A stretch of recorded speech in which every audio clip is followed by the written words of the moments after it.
अगर मैं आपको ये बताऊं कि एंजाइटी सिर्फ एक फीलिंग नहीं बल्कि बायोलॉजिकल, साइकोलॉजिकल और इन्वायरमेंटल फैक्टर्स का एक कॉम्प्लेक्स इंटरप्ले है, तो आपको कैसा लगेगा कि ये सिर्फ एक ऐसी चीज नहीं है जिससे आप गेट ओवर या सिर्फ रिलैक्स कर सकते हैं, बल्कि एंजाइटी तो एक ऐसी पावरफुल फोर्स है जो आपकी जिंदगी के हर एस्पेक्ट पे इफेक्ट करती है, फिर वो आपके रिलेशनशिप्स हो या फिर कोई और काम। और अगर मैं आपको ये कहूँ कि एंजाइटी इनविजिबल नहीं बल्कि आप इसको कंट्रोल कर सकते हैं, तो फिर आज की इस वीडियो में हम एंजाइटी की मिस्ट्रीज के बारे में जानेंगे और साथ ही साथ उन कॉजेज, सिम्टम्स और मोस्ट इंपॉर्टेंटली उन स्ट्रेटेजीज और टेक्निक को सीखेंगे जिनसे आप एंजाइटी को कम और आखिरकार उसे बिल्कुल खत्म कर सकते हैं। तो क्या एंजाइटी के सीक्रेट्स को अनलॉक करने के लिए आप लोग तैयार हैं? तो आइए शुरू करते हैं।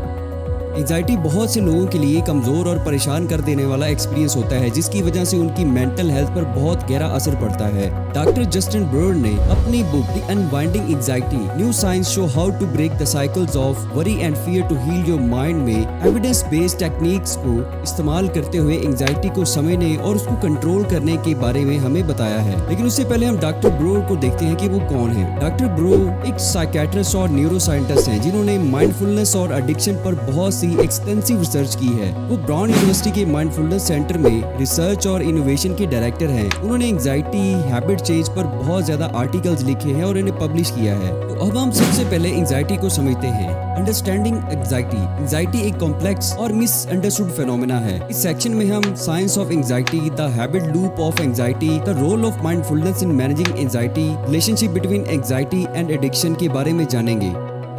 The science of anxiety। Anxiety stress और परसीव डेंजर में नॉर्मल और अडेप्टिव रिस्पॉन्स है, लेकिन अगर ये क्रॉनिक हो जाए और आपके रोज के कामों में इंटरफेयर करने लगे तो ये एक प्रॉब्लम बन जाती है। एंजाइटी की साइंस को समझने के लिए ब्रेन के मैकेनिज्म को समझना जरूरी है। मिसाल के तौर पर अमेगडला ब्रेन का वो पार्ट है जो फियर रिस्पॉन्स में इन्वॉल्व है। जब किसी शख्स को किसी खतरे का सामना होता है तो अमेगडला उसकी बॉडी को फ्लाइट और फाइट के लिए प्रिपेयर होने का सिग्नल देता है। इसी तरह जिन लोगों को एंजाइटी डिसऑर्डर होता है उनका अमेगडला ओवर रिएक्टिव हो जाता है, जिसकी वजह से उन्हें बहुत ज्यादा खौफ और परेशानी होती है।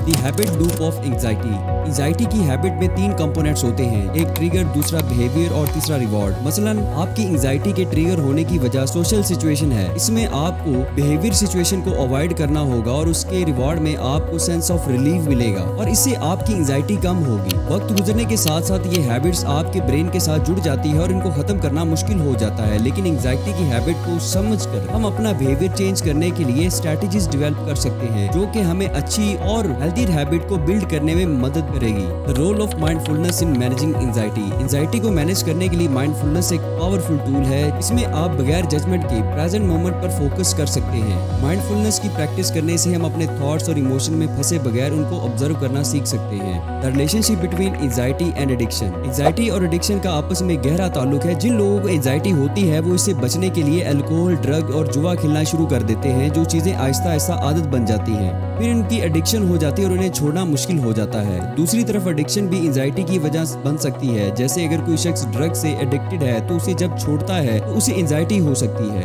The unwinding anxiety program. इस सेक्शन में हम डॉक्टर जस्टिन ब्रोड के प्रोग्राम द अनवाइंडिंग एंजाइटी के 7 स्टेप्स को एक्सप्लोर करेंगे। Step number 1, map your triggers. Anxiety को मैनेज करने का फर्स्ट स्टेप ये है कि आप उन ट्रिगर्स का पता लगाएं जिसकी वजह से एंजाइटी शुरू होती है। ये कोई भी स्पेसिफिक सिचुएशन, थॉट या इमोशन हो सकता है। अपने ट्रिगर्स की मैपिंग से आप अपनी परेशानी की वजह का ज्यादा अच्छे तरीके से पता लगा सकते हैं और उसे मैनेज करने के लिए स्ट्रेटेजीज भी डेवलप कर सकते हैं। मिसाल के तौर पर जिस शख्स को सोशल एंजाइटी है वो ज्यादा रश वाली जगह पर जाने से घबराता है। इस ट्रिगर को मैप करके वो इन सिचुएशंस में अपनी एंजाइटी को मैनेज करने के लिए स्ट्रेटेजीज डेवलप कर सकता है, जैसे कि गहरे सांस लेने की प्रैक्टिस करना या पॉजिटिव सेल्फ टॉक करना।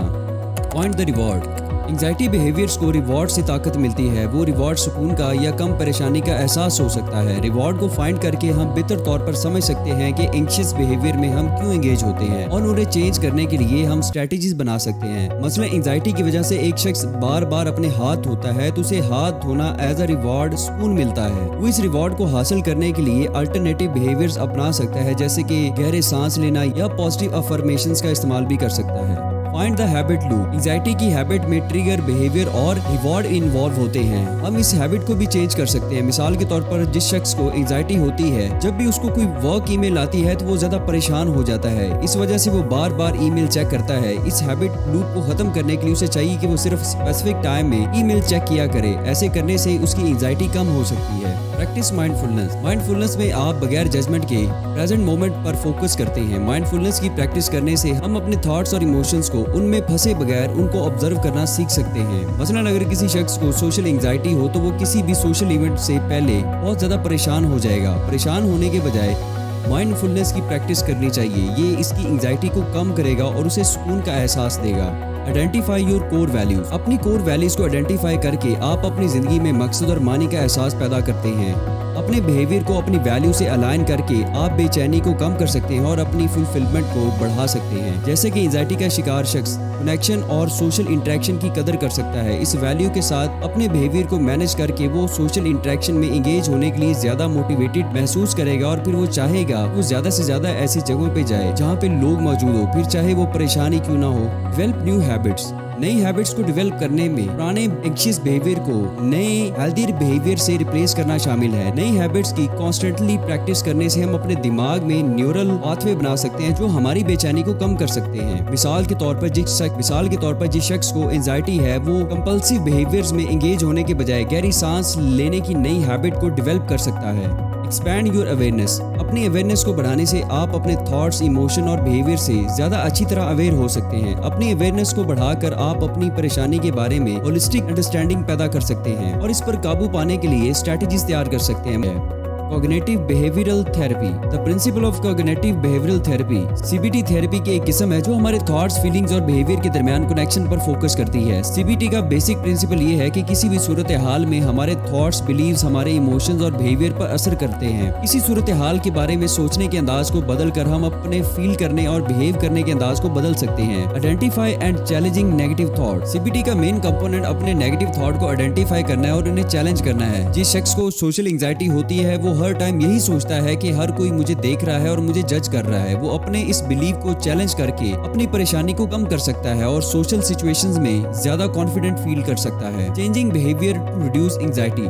सीबीटी का दूसरा कंपोनेंट अपनी एंजाइटी को कम करने के लिए अपना बिहेवियर चेंज करना है। इसमें हम आहिस्ता आहिस्ता उन सिचुएशंस को फेस करना सीखते हैं जो हमारी एंजाइटी को ट्रिगर करती हैं और उसे मैनेज करने के लिए स्किल भी सीखते हैं। आइए हम इसे एक एग्जांपल से समझते हैं। अगर किसी को एयरप्लेन में सफर करने से डर लगता है तो वो एयरप्लेन की सिर्फ तस्वीर देखना शुरू करे, फिर आहिस्ता आहिस्ता टेक ऑफ और लैंडिंग की वीडियोस भी देख सकता है और फिर आखिर में किसी दोस्त या फैमिली मेंबर के साथ एयरप्लेन का सफर कर सकता है। कॉग्निटिव रिस्ट्रक्चरिंग टेक्निक्स यानी CRT एक और टूल है जो कि CBT में हमारे नेगेटिव थॉट को चैलेंज करके उन्हें चेंज करता है।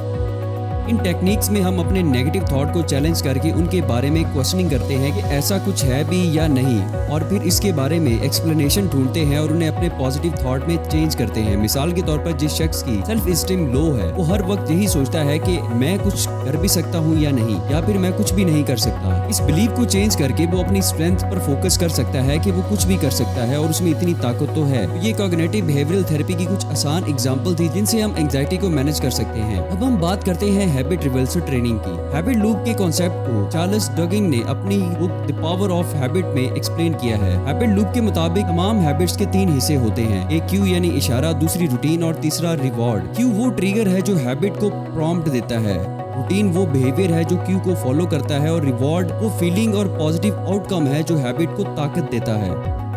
मतलब अगर आप परेशान हैं तो ये क्यू है, तो आप अपनी परेशानी को कम करने के लिए जो कि रिवॉर्ड होगी आप अपना फोन देखते हैं जो कि आपकी रूटीन है। तो इस लूप को समझकर आप अपनी हैबिट्स को चेंज और बेचैनी को कम करना सीख सकते हैं। एंग्शियस बिहेवियर को आइडेंटिफाई करना और ट्रैक करना हैबिट रिवर्सल ट्रेनिंग का अहम हिस्सा है। हम इसमें इस बात पर फोकस करते हैं कि हम कब, कहां और क्यों एंग्शियस बिहेवियर में एंगेज होते हैं। मिसाल के तौर पर एक शख्स को जब भी कोई फोन कॉल आती है तो वो बेचैनी महसूस करता है और वो अपनी इस परेशानी को कम करने के लिए जो कि रिवॉर्ड होगा वो हमेशा कॉल करने से बचता होगा और वो इसकी रूटीन बन चुकी होगी। एंग्शियस बिहेवियर को न्यू हैबिट से रिप्लेस करना एंजाइटी से बचने का अच्छा और ज्यादा हेल्दियर तरीका है। मसलन फोन कॉल से बचने के बजाय आप गहरी सांस लें और फिर कॉल करने की कोशिश करें। एंग्शियस बिहेवियर को हेल्दियर हैबिट से रिप्लेस करके हम अपनी एंजाइटी का लेवल कम कर सकते हैं। ओवरऑल हैबिट रिवर्सल ट्रेनिंग हमारी एंजाइटी को मैनेज करने, हैबिट लूप को चेंज करने, एंग्शियस बिहेवियर को आइडेंटिफाई और ट्रैक करने और न्यू हैबिट्स को डेवलप करने के लिए एक वैल्यूएबल पावरफुल टूल है। इन स्किल को यूज करके हम एंजाइटी को कम और अपनी मेंटल हेल्थ को बेहतर कर सकते हैं। Mindfulness meditation. इस सेक्शन में हम माइंडफुलनेस के फायदे, बेसिक्स ऑफ माइंडफुलनेस मेडिटेशन, रोजाना माइंडफुलनेस की प्रैक्टिस करने और एंग्शियस थॉट्स और इमोशंस पर माइंडफुलनेस को अप्लाई करेंगे। The benefits of mindfulness. Mindfulness meditation के बहुत सारे फायदे होते हैं, जिनमें से एंजाइटी और स्ट्रेस को कम करना है, फोकस और कंसंट्रेशन को इम्प्रूव करना है और ओवरऑल वेल बीइंग को प्रमोट करना शामिल है। एक रिसर्च से पता चला है कि दिन में सिर्फ 10 मिनट के लिए माइंडफुलनेस मेडिटेशन की प्रैक्टिस करने से कॉलेज के स्टूडेंट में एंजाइटी और डिप्रेशन कम होता है। The basics of mindfulness meditation. Mindfulness meditation की बेसिक में बगैर किसी जजमेंट के प्रेजेंट मोमेंट पर फोकस करना शामिल है। ये डिफरेंट टेक्निक्स के जरिए किया जा सकता है, जैसे आप अपनी सांस, बॉडी सेंसेशन या किसी खास चीज पर फोकस करके कर सकते हैं। मसलन आप खामोशी से एक जगह बैठे हैं और अपनी सांसों पर फोकस करें। इससे आप अपने मुंह और नाक के अंदर जाने और बाहर आने वाली सांस को फील कर सकते हैं। डेवलपिंग अ डेली माइंडफुलनेस प्रैक्टिस।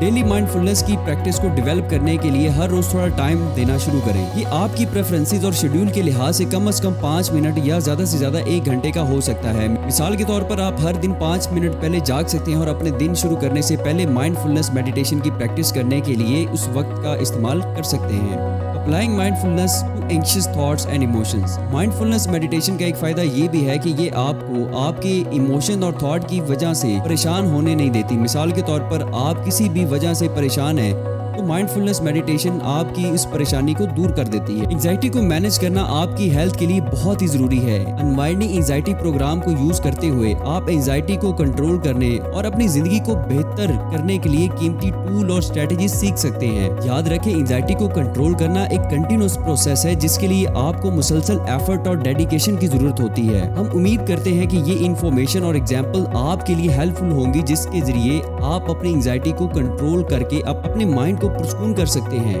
अगर आपको कोई क्वेश्चन है तो आप नीचे कमेंट सेक्शन में पूछ सकते हैं, और अगर आपको ये वीडियो अच्छी लगी है तो इसे दूसरों के साथ शेयर करें ताकि वो भी इस वीडियो से फायदा उठा सकें। Thanks for watching and we wish you all the best in your journey towards managing anxiety. See you into the next video. Thank you for watching. This is best solution in short time.